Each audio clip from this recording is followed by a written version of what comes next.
Hi అండి. నేనైతే ఈరోజు కీర్ చేద్దామని అయితే అనుకుంటున్నాను. ఎందుకంటే ముస్లిం పండగకి ఒకసారి తిన్నాను. వాళ్ళు చిన్న కప్పడే ఇచ్చారు. అప్పటినుంచి నేను ఇంట్లో చేసుకోవాలి, తినాలని అనుకుంటున్నాను చాలా రోజుల నుంచి. ఇంకా అది ఈరోజైతే వీలు పడింది. దానికోసమని స్టవ్ పైన ఒక గిన్నె పెట్టుకొని ముందుగా బాదం పప్పులు అయితే కట్ చేసుకొని అయితే నెయ్యిలో అయితే వేయించుకుంటున్నాను.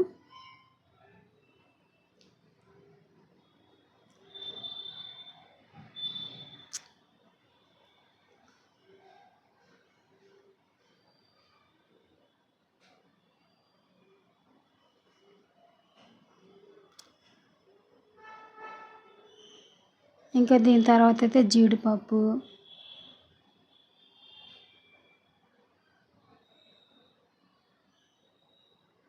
తర్వాత అయితే కిస్మిస్లు, ఇంకా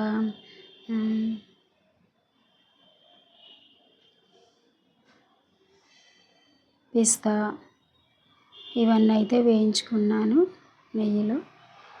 ఇవన్నీ వేయించుకొని తీసి అయితే పక్కన పెట్టుకొని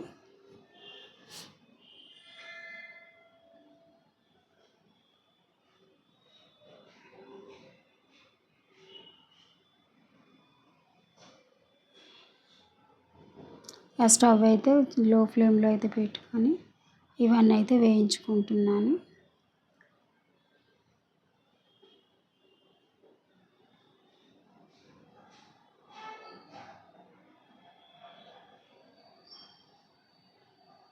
ఇవి మాడుతున్నాయని స్టవ్ ఒకసారి ఆపేసాను, మాడుతాయేమోనని.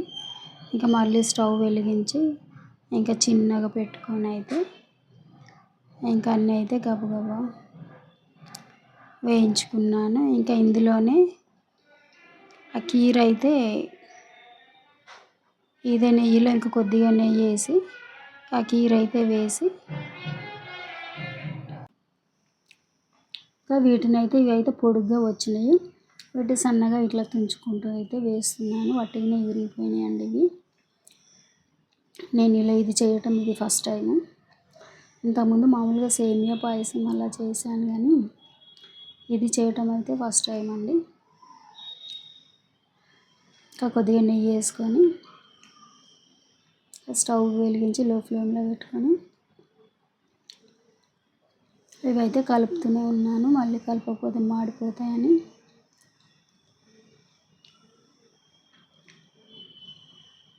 మంచిగా ఇలా అయితే నెయ్యిలో అయితే వేయించుకొని ఇంకా ఇందులోనే పాలు అయితే తెచ్చానండి. అవి గేదె పాలు.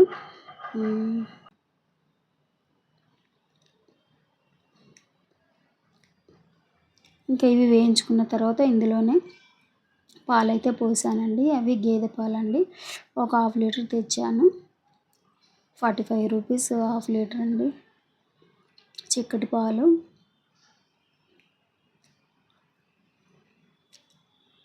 ఇంకా ఇవైతే పోసి అయితే ఉడకబెట్టుకున్నాను. షుగర్ అయితే కొద్దిగానే వేసానండి. మళ్ళీ ఇందులో కండెన్స్ మిల్క్ కూడా వేస్తాం కాబట్టి షుగర్ సరిపోతుంది, తీపి సరిపోతుంది కాబట్టి షుగర్ అయితే ఒక చిన్న కప్పుడు అవి వేసాను. ఇంకా ఇవి బాగా అంటే కొద్దిసేపు తొందరలోనే ఉడుకుతాయండి, ఎందుకంటే ఇవి చాలా సన్నగా ఉన్నాయి కదా. షుగర్ అండి ఇది.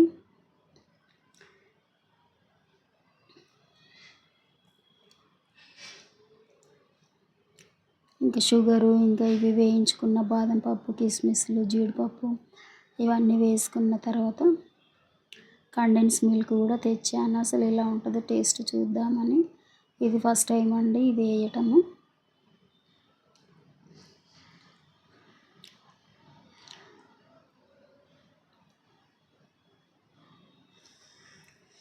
ఇంకా ఉడికిపోయిందండి. ప్లేట్లోకి అయితే ఇలా తీసాను. టేస్ట్ అయితే బాగానే ఉందండి.